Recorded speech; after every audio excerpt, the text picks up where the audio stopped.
to start off our soil, we are going to do a magic ring.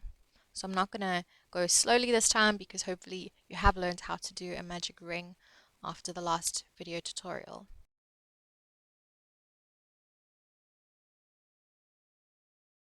So after we do our magic ring, we're going to start with our round 1. Now, in order to get the height of a half double crochet, we basically need to chain 2. So I've noticed when you start a magic ring, it kind of has a little chain in itself, and then I'm just going to add one more chain to give it this chain 2 height that we need. And now we're going to do 13 half double crochets into the magic circle. Okay, so for a total of 14 stitches. So we have that little chain 2 plus 13 half double crochets, which equals 14 total. It's very reminiscent of the base of the part that we did. And I will meet you back at the end.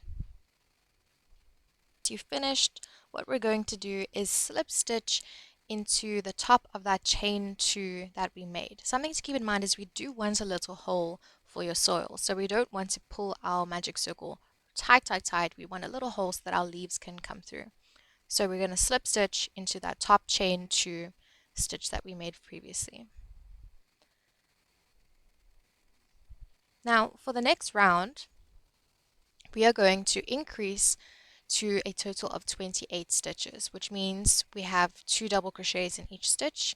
And initially we're just going to do a chain 3 to get the height of a double crochet. So we do our chain 3 and then 1 double crochet into the same stitch. And that counts now as 2 double crochets technically in one stitch.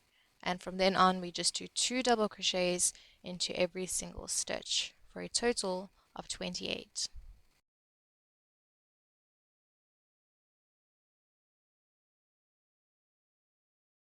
What we're going to do is slip stitch into the top of that chain to end off our round 2, and then we're just chaining 1 just to tighten everything so that we can snip off the end and finish off our soil.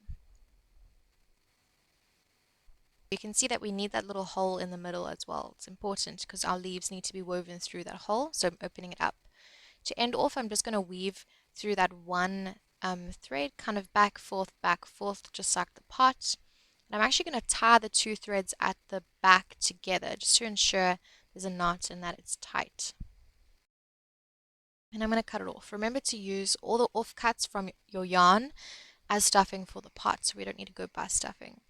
When we place our soil on our pot, it should just fit on top like a lid. It can, if it's a bit small, fit just inside because it will kind of stretch as we sew with a needle and thread the soil to the pot. So hopefully yours looks something like this.